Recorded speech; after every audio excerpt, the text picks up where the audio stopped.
Hi friends, welcome to tech travel Telugu. Friends, చాలామంది యూట్యూబ్లో comments చేస్తున్నారు పల్సర్ 125 వెహికల్ మీద వీడియో చేయమని చెప్పేసి. ఫైనల్లీ వెహికల్ అయితే మనతో ఉంది. 2025 బజాజ్ పల్సర్ 125 నియాన్ వేరియంట్ అనమాట. ఈ వెహికల్కి సంబంధించిన ఎగ్జాక్ట్గా ఆనుడ్ ప్రైస్ అంతా, స్పెసిఫికేషన్స్ ఏంటి, తర్వాత ఈ వెహికల్ నేను రైడ్ చేస్తాను, నా రైడ్ ఎక్స్పీరియన్స్ కూడా మీతో షేర్ చేసుకుంటా. ఈ దసరా ఫెస్టివల్కి ఎవరైతే పల్సర్ 125 కొనుక్కుందాం అనుకుంటున్నారో వాళ్ళకి ఖచ్చితంగా ఈ వీడియో హెల్ప్ అయ్యింది కాబట్టి స్కిప్ చేయకుండా లాస్ట్ వరకు చూడండి. 2025 Bajaj Pulsar 125 neon red with black కలర్లో వెహికల్ అయితే చూస్తానికి ఇలా ఉండిద్ది. ఇంజిన్ విషయానికి వస్తే 2 valves air cooled 124.4 cc BS 6.2 engine లభిస్తూ ఉంది. 11.8 PS పవర్, 10.8 Nm టార్క్ అయితే ఇంజిన్ జనరేట్ చేసింది.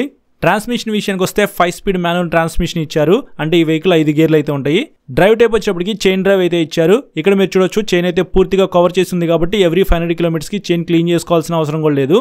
బ్రేక్స్ విషయానికి వస్తే ఫ్రంట్ 240mm డిస్క్ బ్రేక్ తో లభిస్తూ ఉంది. Back side 130mm drum break ఇచ్చారు. కాంబీ బ్రేక్ సిస్టమ్ తో ఈ బ్రేక్స్ అయితే వర్క్ అవుతాయి. సస్పెన్షన్ విషయానికి వస్తే ఫ్రంట్ 33mm టెలిస్కోపిక్ సస్పెన్షన్ అయితే ఇచ్చారు. ఫ్రంట్ సస్పెన్షన్ అయితే చూస్తానికి ఇలా ఉండిద్ది. Back side 5 steps adjustable twin nitrox gas shocks అయితే ప్రొవైడ్ చేశారు. అంటే బ్యాక్ సైడ్ మీరు సస్పెన్షన్ అయితే అడ్జస్ట్ చేసుకోవచ్చు. టైర్స్ అండ్ వీల్స్ విషయానికి వస్తే 17 inch alloy wheels with tubeless tyres తో మీకు ఈ వెహికల్ లభిస్తూ ఉంది. ఫ్రంట్ 80/100 సెక్షన్ టైర్ ఇచ్చారు. ఫ్రంట్ టైర్ అయితే చూస్తానికి ఇలా ఉండిద్ది. బ్యాక్ సైడ్ 100/90 17 ఇంచ్ టైర్ అయితే ప్రొవైడ్ చేశారు. బ్యాక్ సైడ్ టైర్ కూడా చూస్తానికి ఇలా ఉండిద్ది. డైమెన్షన్స్ విషయానికి వస్తే 165mm గ్రౌండ్ క్లియరెన్స్ ఉంది. 790mm సీట్ హైట్ ఇచ్చారు. 11.5 లీటర్స్ ఫ్యూయల్ ట్యాంక్ కెపాసిటీ ఉంది. 140 kgs వెయిట్ ఉంది. నేను రైడ్ చేసినప్పుడు నాకు చాలా లైట్ వెయిట్ అనిపించింది. లైట్స్ విషయానికి వస్తే ఫ్రంట్ హాలోజన్ లైట్ అయితే ప్రొవైడ్ చేశారు. ఇది ఎల్ఈడితో ఇస్తే బాగుంది అనిపించింది నాకు. బ్యాక్ సైడ్ టైల్ లైట్ అయితే ఎల్ఈడి ప్రొవైడ్ చేశారు. సిగ్నల్ లైట్స్ కూడా బల్బే ఇచ్చారు. వీటిని కూడా ఎల్ఈడికి అప్డేట్ చేయాలి.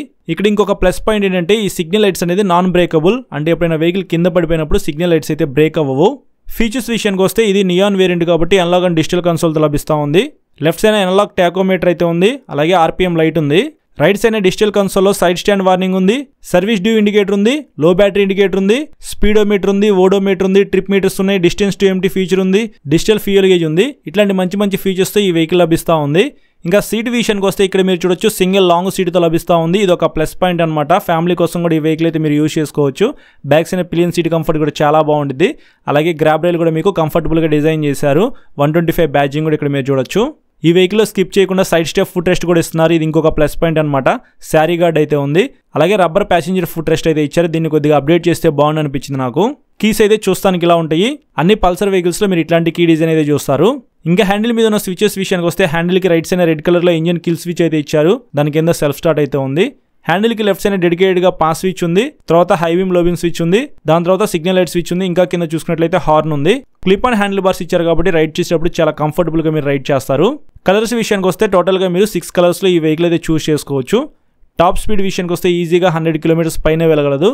మైలేజ్ విషయానికి వస్తే 50-55 km దాకా ఎక్స్పెక్ట్ చేసి ఈ వెహికల్ అయితే మీరు పర్చేస్ చేయొచ్చు. ఎగ్జాక్ట్గా ఆనుడ్ ప్రైస్ విషయానికి వస్తే 18% GSTతో 1,05,812 రూపాయలు ఈ వెహికల్ అయితే మీరు పర్చేస్ చేయొచ్చు. ఈఎంఐలో కొనుక్కోవాలనుకుంటే మినిమం డౌన్ పేమెంట్ 20,000 రూపీస్ నుంచి ఎంతైనా పే చేసుకోవచ్చు. ఫ్రెండ్స్, చాలా సేపటి నుంచి ఈ వెహికల్ రైడ్ చేస్తున్నాను. ఇప్పుడు నా రైడ్ ఎక్స్పీరియన్స్ మీతో షేర్ చేసుకుంటా. ఫస్ట్ ఎగ్జాస్ట్ సౌండ్ వినండి.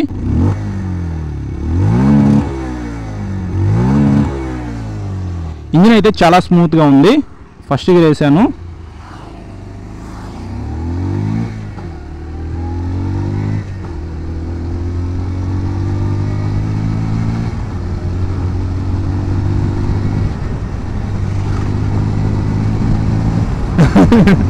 ఆ ఇంజిన్ ఫుల్ చూడొచ్చు మీరు. ప్రతి గేర్లో కూడా ఇంజిన్ ఫుల్ అయితే బాగుంది. పెర్ఫార్మెన్స్ బాగుంది. ఓవరాల్గా మీకు 125cc పల్సర్ రైడ్ చేస్తున్న ఫీల్ రాదు. 150cc పల్సర్ రైడ్ చేస్తున్న ఫీల్ అయితే వస్తుంది. చాలా బాగుంది ఇంజిన్ పెర్ఫార్మెన్స్ అయితే. 2 వాల్వ్స్ ఎయిర్ కూల్డ్ ఇంజిన్ కాబట్టి మీకు మెయింటెనెన్స్ కూడా చాలా తక్కువ అయితే ఉండిద్ది. సీట్ కంఫర్ట్, హ్యాండిల్ కంఫర్ట్ అయితే నెక్స్ట్ లెవెల్ బ్రో. నాకైతే చాలా బాగా నచ్చింది సీట్ కంఫర్ట్ అయితే. క్లిప్ అండ్ హ్యాండిల్ బార్స్ ఇచ్చారు కాబట్టి హ్యాండిల్ కంఫర్ట్ కూడా చాలా బాగుంది. బ్రేక్స్ ఇక్కడ మీరు చూడొచ్చు. బ్రేక్స్ అయితే చాలా బాగా పెర్ఫామ్ చేస్తూ ఉన్నాయి. 240mm డిస్క్ బ్రేక్ ఉండిద్ది ఫ్రంట్ సైడ్న. కాంబీ బ్రేక్ సిస్టమ్తో మీకు ఈ బ్రేక్స్ అయితే వర్క్ అవుతాయి. అంటే మీరు బ్యాక్ సైడ్ బ్రేక్ ప్రెస్ చేస్తే ఆటోమేటిక్గా ఫ్రంట్ బ్రేక్ ఎంగేజ్ అయ్యి బెటర్ బ్రేకింగ్ అయితే ఉండిద్ది. ఇది నియాన్ వేరియంట్ కాబట్టి మీకు అనలాగ్ అండ్ డిజిటల్ కన్సోల్ ఇచ్చారు. బ్యాక్ లైట్ ఆరెంజ్ కలర్లో చూస్తానికి చాలా బాగుంది కదా. కన్సోల్ విజిబిలిటీ డే టైం కూడా చాలా బాగుంటుంది. క్లాసిక్ లుక్ అని చెప్పుకోవచ్చు. నాకైతే ఇట్లాంటి కన్సోల్ చూస్తానికి చాలా బాగా నచ్చింది అనమాట. అదే మీరు కార్బన్ వేరియంట్ తీసుకున్నారనుకోండి, అందులో ఫుల్లీ డిజిటల్ కన్సోల్ అయితే ఉండిద్ది. కన్సోల్ విజిబిలిటీ పర్వాలేదు. ఫస్ట్ లాంచ్ చేసినప్పుడు దాంతో కంపేర్ చేసుకుంటే ఇప్పుడు కొంతవరకు అప్డేట్ చేశారనమాట. క్లచ్ విషయానికి వస్తే స్మూత్గా ఉందని నేను చెప్పను, అలాగే హార్డ్గా ఉందని కూడా నేను చెప్పను, మీడియంగా అయితే ఉంది, యూజ్ చేసుకోవచ్చు, ఇబ్బంది అయితే ఏం లేదు. కానీ ట్రాన్స్మిషన్ అయితే మరీ అంత స్మూత్ లేదు. First gear okay, second gear వేసేటప్పుడు కొద్దిగా హార్డ్ అయితే అనిపించింది నాకు. ఈవెన్ మనము పూర్తిగా ఆగిన తర్వాత గేర్లు డౌన్ చేస్తాం కదా, అప్పుడు కూడా స్మూత్గా డౌన్ అవ్వట్లేదు అనమాట. ట్రాన్స్మిషన్ అయితే కొద్దిగా ప్రాబ్లం అయితే ఉంది బ్రో. నాకు పల్సర్ 150 స్టాండర్డ్ వేరియంటు 125 ఈ రెండు కూడా కొద్దిగా నచ్చవు, ఎందుకంటే ట్రాన్స్మిషన్ అంత స్మూత్గా ఉండదు కాబట్టి. కానీ కంఫర్ట్ కానీ ఇంజన్ పెర్ఫార్మెన్స్ కానీ చాలా బాగుంది. రీసెంట్గా హోండా సిబి 125 హార్నట్ వెహికల్ అయితే నేను రైడ్ చేశాను. అది 125cc వెహికల్, ఇది 125cc వెహికలే. అయినప్పటికీ దాంతో కంపేర్ చేసుకుంటే ఇన్నిట్లో నాకు పెర్ఫార్మెన్స్ చాలా బాగా నచ్చింది. లిటరలీ మీరు ఒకసారి చెక్ చేసుకోండి, అదైతే అసలు చూస్తానికే అన్నమాట. కానీ పెర్ఫార్మెన్స్ అయితే ఏమీ లేదు. కొంచెం పెర్ఫార్మెన్స్ ఎక్కువ ఉంటే ఆ వెహికల్ చాలా బాగా హిట్ అయ్యేది, ఎక్కువ మంది పర్చేస్ చేసేవాళ్ళు. బట్ అది డిసప్పాయింట్ చేసింది. కానీ ఇది మాత్రం మిమ్మల్ని డిసప్పాయింట్ చేయదు. ఖచ్చితంగా మీరు రైడ్ చేసేటప్పుడు చాలా బాగా ఎంజాయ్ చేస్తూ రైడ్ చేస్తారు. కంఫర్ట్ కూడా ఇది బాగుంది. ఫ్యామిలీ కోసం కూడా మీరు ఈ వెహికల్ యూజ్ చేసుకోవచ్చు బ్రో, ఎందుకంటే బ్యాక్ సైడ్ మీకు పిలియన్ సీట్ అయితే, స్ప్లిట్ సీట్ అయితే ఏమి లేదనమాట, సింగిల్ లాంగ్ సీట్ అయితే ఇచ్చారు. స్ప్లిట్ సీట్ వేరియంట్ కావాలన్నా సరే మీరు పల్సర్ 125 చూస్ చేసుకోవచ్చు. బ్యాక్ సైడ్ పిలియన్ సీట్ కూడా పెద్దగా ఉండేది స్ప్లిట్ సీట్ వేరియంట్లో అయితే, అన్నిట్లో మరీ చిన్నగా అయితే ఇచ్చారు. ఎప్పుడైనా మీ వెహికల్లో బ్యాటరీ అనేది లో అయిపోయింది అనుకోండి, సెల్ఫ్ స్టార్ట్ చేసుకోలేము కదా, అప్పుడు మనకి కిక్ రాడ్ కూడా ప్రొవైడ్ చేశారు. ఇది ఒక మంచి విషయం అని చెప్పుకోవచ్చు. అంటే ఒక ఫ్యామిలీ పర్సన్కి ప్రాపర్గా ఏవైతే డే టు డే లైఫ్లో ఫీచర్స్ కావాలి అని అనుకుంటారో అవన్నీ ఈ వెహికల్లో ఉన్నాయి అనమాట. కిక్ రాడ్ ఉంది, క్లిప్ ఆన్ హ్యాండిల్ బార్స్ ఉన్నాయి. కొద్దిగా స్పోర్టీ రైడింగ్ కావాలి అని అనుకుంటే ఇది ఫుల్ఫిల్ చేసిద్ది. ఎలాగ డిజిటల్ కన్సోల్ ఇచ్చారు, ఇన్నిట్లో మనకి చాలా ఇన్ఫర్మేషన్ అయితే చూపించింది. అలాగే సింగిల్ లాంగ్ సీట్ అయితే ఇచ్చారు, ఫ్యామిలీకి యూజ్ చేసుకోవచ్చు. సైడ్ స్టెప్ ఫుట్ రెస్ట్ కూడా ఉంది, దాన్ని కూడా స్కిప్ చేయలేదు. ఎవరైనా మీ మమ్మీని కానీ డాడీని కానీ వైఫ్ని కానీ ఎక్కించుకొని వెళ్ళాలంటే ఈ వెహికల్ మీద వెళ్ళిపోవచ్చు అనమాట. సైడ్న కూర్చుంటారు కదా వాళ్ళు, అక్కడ కాల్ పెట్టుకోవడానికి సైడ్ స్టెప్ ఫుట్ రెస్ట్ అయితే ఇచ్చారు. శారీ గార్డ్ కూడా ఉంది. పల్సర్ 150లో మీకు 15 లీటర్స్ ఫ్యూయల్ ట్యాంక్ ఉంటుంది, కానీ ఇంట్లో 11.5 లీటర్స్ అనమాట. అయినప్పటికీ పెద్ద ఫ్యూయల్ ట్యాంకే, మెటల్ ఫ్యూయల్ ట్యాంక్ ఇచ్చారు. ఇది ఒక మంచి విషయం అని చెప్పుకోవచ్చు. E20 పెట్రోల్కి సపోర్ట్ చేసింది. 3D బ్యాజింగ్ పల్సర్ అయితే ఇచ్చారనమాట. ఇనిషియల్గా పికప్ కావాలంటే ఈ వెహికల్ లేదు.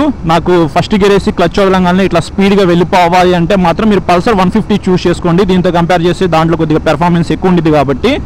కానీ మీకు రన్నింగ్లో మంచి పికప్ అయితే ఉంది. సెకండ్, థర్డ్, ఫోర్త్ గేర్లో మీకు మంచి పికప్ అయితే ఈ వెహికల్ నుంచి మీరు నోటీస్ చేస్తారు. మీరు ఈ వెహికల్ కొనుక్కుంటే ఎక్కడ డిసప్పాయింట్ అయితే అవ్వరు బ్రో.